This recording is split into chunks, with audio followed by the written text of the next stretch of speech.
Good morning, everybody. First of all, I'd really like to thank Variety Arabia for organizing this first ever Arab Film Summit and for inviting all of us to participate in it. This summit could not have come at a better time. This morning, I want to provoke us all to think by presenting some thoughts and lots of questions, which I hope will stimulate working and sustainable solution for the region. I would like to address the shift in industry trends brought about by different ways of societies are consuming content. As the industry relying itself, it would like to raise more questions. I would like to raise even more questions as to where we in the Arab world fit. My first question is about Hollywood. Is it still the center of gravity for the film industry, or has the momentum shifted to the local markets? My answer is clear in this one. I don't think Hollywood is going anywhere. In fact, it's coming soon to a cinema near you. Last weekend, the 3D release of Titanic recorded the best box office opening ever in China, claiming $58 million for international distribution Fox. Top 10 box offices lists in almost every international market reveal a Hollywood domination. China's 2011 top 10 list features 6 Hollywood films, and this is a market that limits the number of foreign films released each year. Even the French box office, which enjoyed a record bonanza in 2011, had Hollywood film contributing to nearly 60% of its share market. The top 2 films of 2011, Harry Potter and Pirates of the Caribbean, made about 80% of their box office outside America. Even for the global media, a press conference with Tom Cruise on the 124th floor of the Burj Khalifa is much more of an event than one in LA. In 2011, global box office receipt was $32.6 billion. International box office is up by 7%. That is 35 increase in 5 years. In the US, Canada, box office and admission were both down by 4%.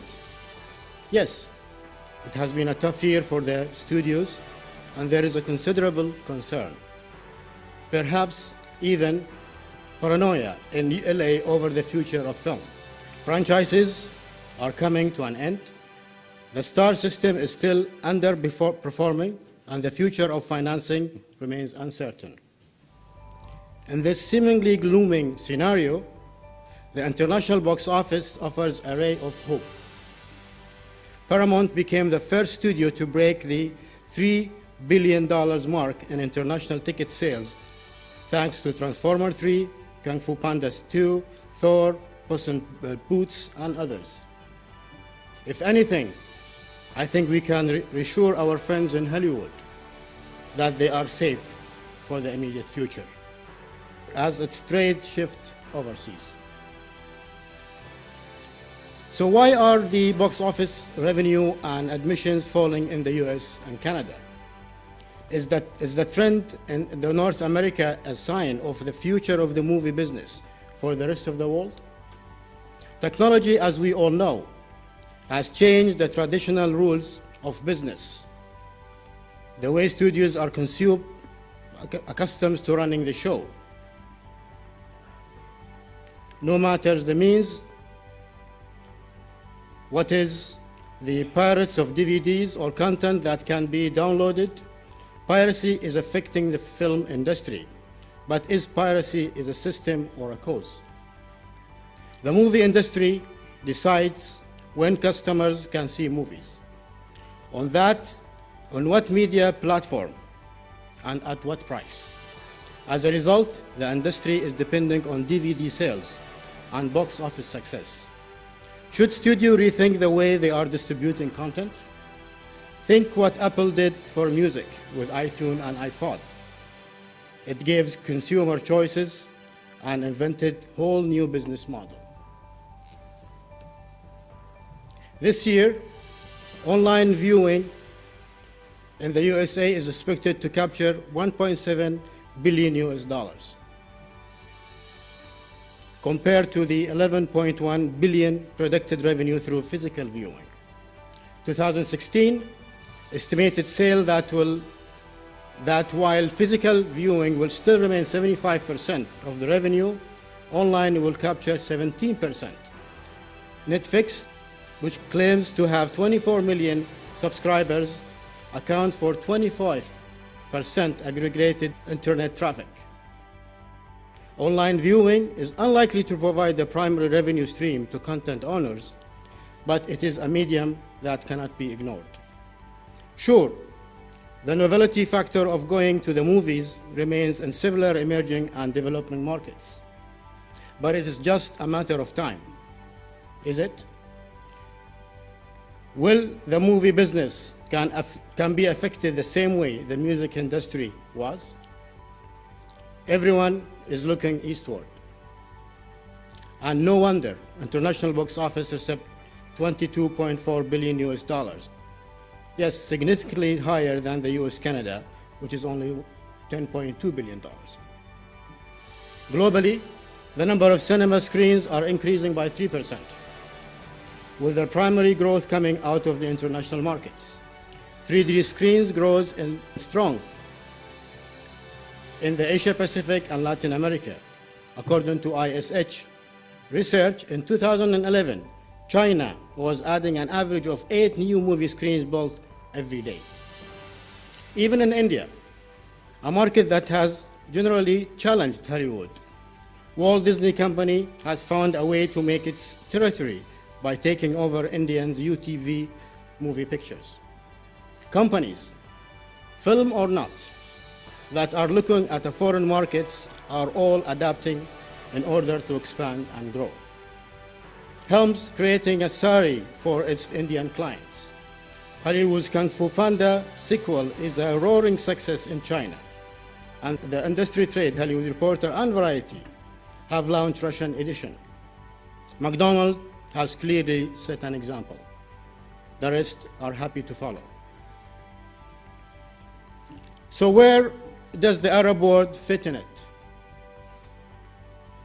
Hollywood continues to dominate and influence the world through its content, and their attention is shifting eastward. But what does this mean for the Arab film industry? Is this an opportunity for us to actually build an industry that we have been dreaming about? Or will everyone's attention bypass the Arab world? Will they fly by? The Arab world is often compared to the US. We have 300 million people.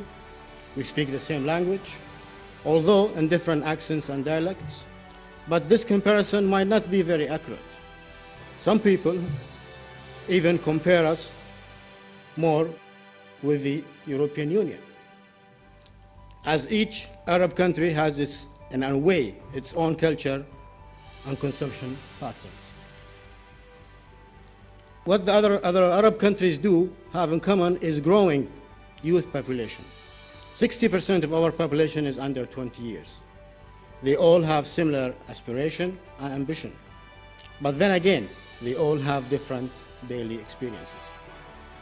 A child in the Emirates will access to high-speed broadband on multiplexes, does not have the same choices and experiences as his counterpart in neighboring countries.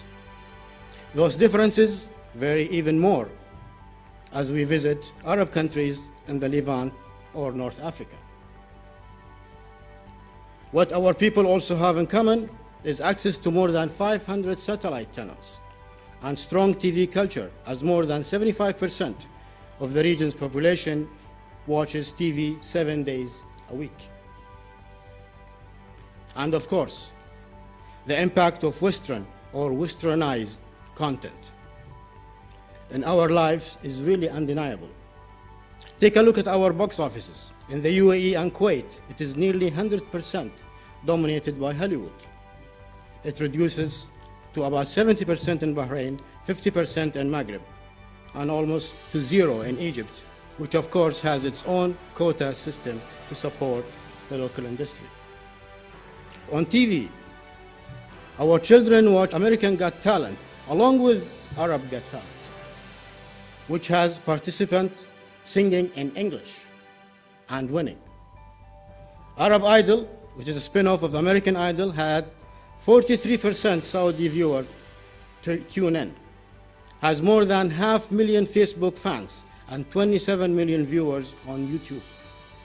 Egyptian TV aired a 24-style thriller, Al Muwatan X, which is Citizen X, and Turner operates an Arab version of Cartoon Network. Is this a strong sign that we have no confidence in our own programming? Within this context, I see tremendous opportunity for the GCC countries. Of all the regions within the Middle East, it is the most serious contender to build a thriving industry that serves local, regional, and international consumers. The GCC is best positioned to take advantage of the shift in the international industry trends and a stagnation in some of the region's industry. We benefit from proactive governments that support us, policies that are welcoming of foreign investment and interest, open to partnerships and collaboration, and most importantly, retain our culture identity while we welcoming global influence. The region is definitely ready for a new industry, alongside with the leading one in Egypt. We have had international film and interest and several high-profile schools, but what has been the trickle-down effect of these schools? Should we establish ourselves as a post-production center of excellence?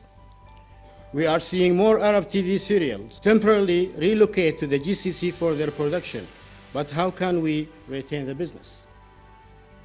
There is definitely a cinema movement throughout the region. Arab film production is on the rise. This is evidenced through the number of increasing submissions at our film festivals. Interest in filmmaking is on the rise, evidenced through increasing film-related programs at education institutions and their reported growing enrollment. Institutional support such as Abu Dhabi Film Commission, Dubai Film Market, Image Nation, Doha Film Institute, and Tadrib are encouraging signs for the region's talent.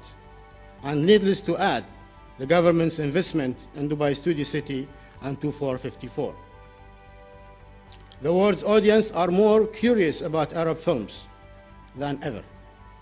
Within the last year, the number of specialized Arab programming at festivals such as Cannes and Berlin has risen. Who would have thought 13 Arab films would feature at Diff 2011 and more? Nadine Labaki's Where Do We Go Now would even win the audience prize. But we can't stop and ask ourselves questions like, are we making the right kind of films? Why are we making films? Is it to counter the bad Arab images in Hollywood?